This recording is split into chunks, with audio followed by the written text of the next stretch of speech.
I'm being joined by the leader of the alternative platform and a member of the People's Democratic Party, Chief Segun Sowunmi, is live for us here in Abuja. So thanks so much, Mr. Sowunmi, for joining us tonight. Thank you, Segun. It's nice to see you. Same here. Are you also planning to leave the PDP? Yeah. Because it does look like the tsunami that hit Delta State is about to hit also in Akwa Ibom State. It's a bit predicted and expected in that particular instance. In fact, I think the governor of Akwa Ibom had been speaking about that even before that of Delta. So no one should act surprised in that instance. He made a very strong point that any fair-minded person cannot ignore. And that is that he has this fear that their inability to resolve the issue of the secretaryship could cost everybody on the platform of that party with no capacity and ability to have valid tickets. And that is a serious reason for anybody to contemplate their future. And I think we'll just say best of luck to him. The face of the fact that never mind that people are talking about all sorts of coalition. If the big players believed in that coalition so much, they ordinarily should not be decamping away from the coalition. So people are seeing that perhaps the country now has two national parties and nobody wants to gamble with serial defectors who are running all sorts of personal forum shopping for where they are going to run their ambition and calling it a coalition. Let me ask you, genuinely, is this a self-inflicted harm or externally induced? No. You see, Seun, there is a level of activities that you can blame your bully for. But there is a certain level of reoccurring, long-standing, continuous lack of creativity that you have to hold yourself responsible to. You can't have been out of government, if you like, for all of those years.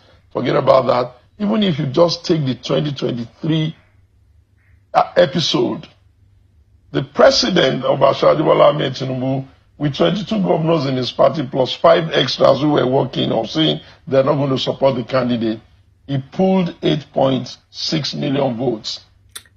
The candidate of the PDP and the PDP, because we must be separating which part of that vote belongs to the party and which part of that vote any individual can lay claim to.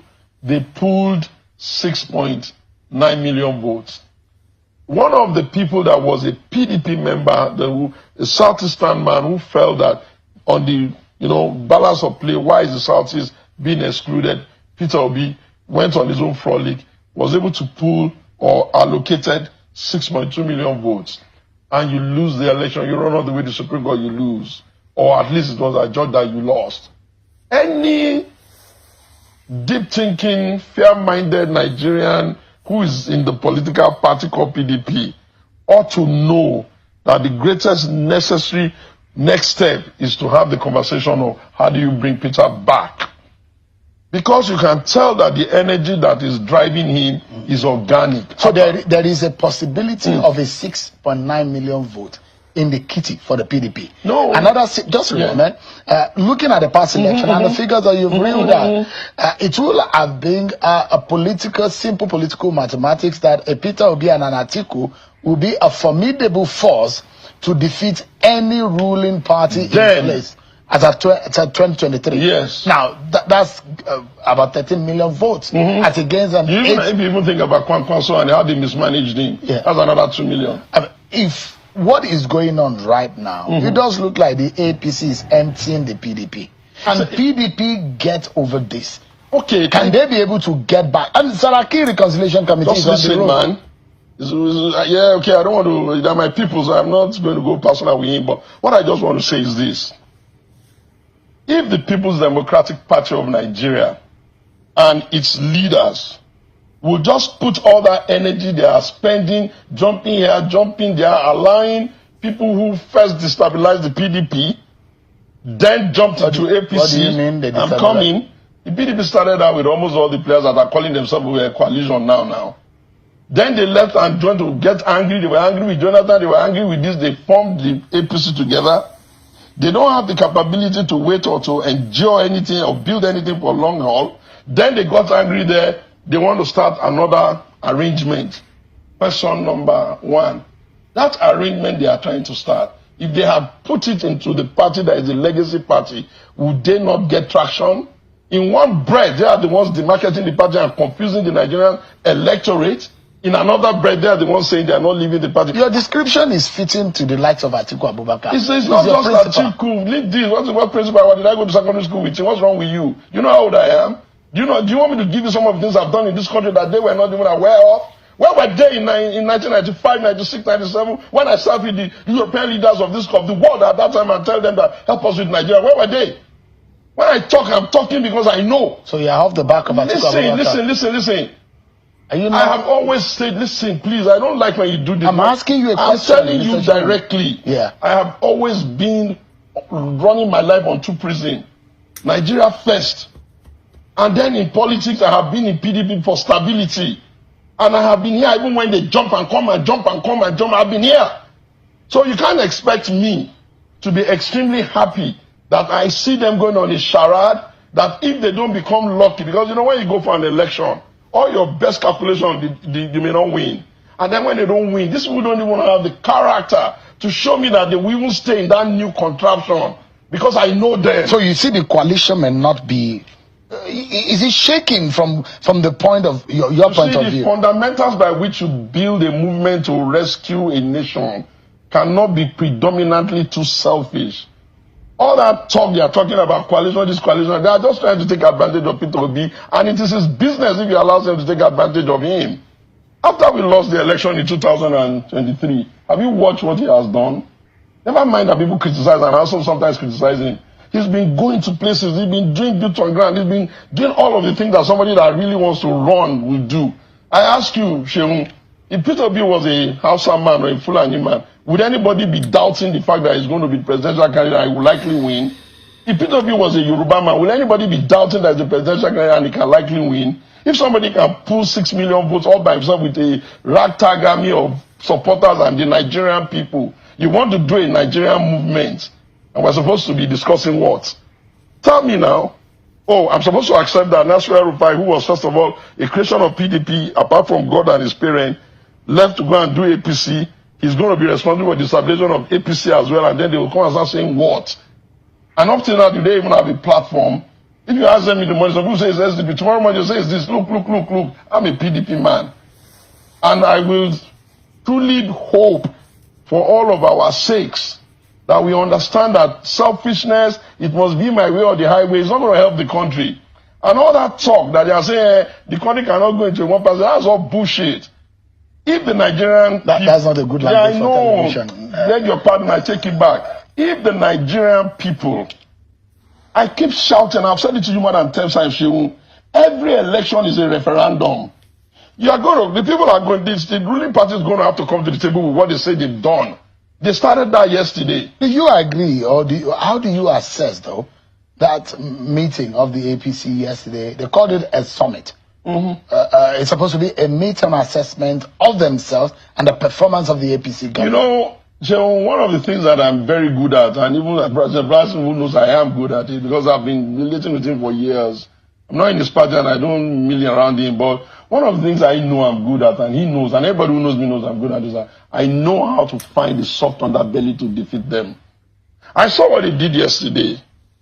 I don't begrudge them because it is the right for them to be on their platform and, praise themselves and all that.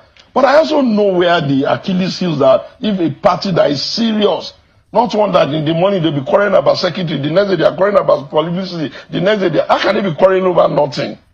Aside the fact that maybe they will have an expectation that some people may buy from them, what is the PDP damn quarreling about? What does it matter who the chairman is? What does it matter who the secretary is when we have an existential danger before us? We've just lost Delta. Do you know what that means? Of the 4 states that we have that you can say when the chips are down, they have the ability to structure and fund anything. Delta is one of them. Rivers is one of them. From what I'm hearing from the grapevine, if they dare finish the quarrel between Wike and Fubara like I have counseled, now we're even running the risk that those ones will not even be with the party. Then you are going to lose Akwa Ibom. The only one that will be standing, which I know is not going to really stand, is Bayelsa. And you think that the party that is facing that kind of problem should be arguing about who's secretary. So you applaud what happened yesterday. To the extent that it is their baby. The question I'm asking is a midterm assessment, and we're having a barrage of endorsement for the president just 2 years. If the president, I know him, I know him. Never mind the fact that he thanked them and all that. He's not as gullible as that. If he was as gullible as that, he wouldn't be able to keep everything together since 1992 to date. If they will stand and say they applaud him, yes, he will say he accepts, but I know him. He's not fooled by that. You don't think it's a political sycophancy? No. You see, you don't expect them to do an assessment of their work in their own meeting and not thank themselves. It's like a lizard falling from an Iroko tree and nodding his head. That's their business. The fact that they gave him an endorsement is even so childish. Because in the first instance, everybody knows that the president has a right of first refusal. Is anybody going to contest with him in his party? So their assessment is their own dramaturgy of how they want to make themselves happy. Where the things are going right now? There's a pathway for us to beat them, if that's the question. Really? I tell you. We can Tinubu is beatable in 2027. Oh God. Where is your position? They should not worry about that. You have just described No. You have an imagination that beyond the administrative responsibility of party management, the party itself has anything to do with the electorate. They don't. The electorate are those people, as at the last count, 93 million registered voters. Why do you think I started the alternative? To try to tell people you have to turn up. To try to tell people that you can't be buying and selling vote. To try to tell people that let's have this conversation without making it tribal. Those are the kinds of things that sensible people do. And that's why I've asked them to bring the chairmanship of so that I can go and reform it for them. Because I know that even if I gave them 1,000 years, they don't even know what to do. For you to be able to solve a problem, you must have the ability to diagnose it. Looking for excuses. You're fed up. The man got only 8.6 million votes. And it's surmountable. There are 93 million. It's cheaply surmountable. Cheaply. But you have to know what you are doing. You can't be deluding yourself. How can somebody like Seyi Makinde be deceiving himself that he's going to be a presidential candidate in 2027? Is he like a kid? Is there any part of Nigeria, of the 6 geopolitical zones, doesn't have the constitutional right? No, you can't discredit a governor who has a constitutional right. Doesn't he have a right? Listen, if you had heard the end of the conversation, you won't be asking me about rights. Do you think that the way the structure of the Nigerian nation is a 6 geopolitical zone?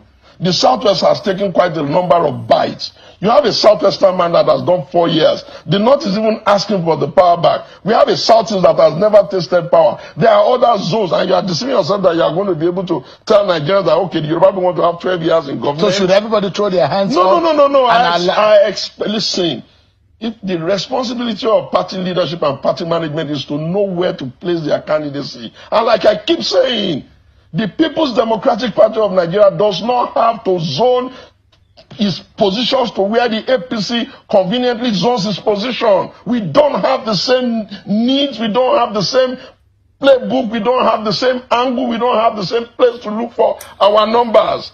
But when you have children who don't even understand the business of party management So the place of Bola Tinubu and the APC, for those who think that it's secured in securing a win in 2027, is a misleading argument. Listen, disasters can happen within minutes.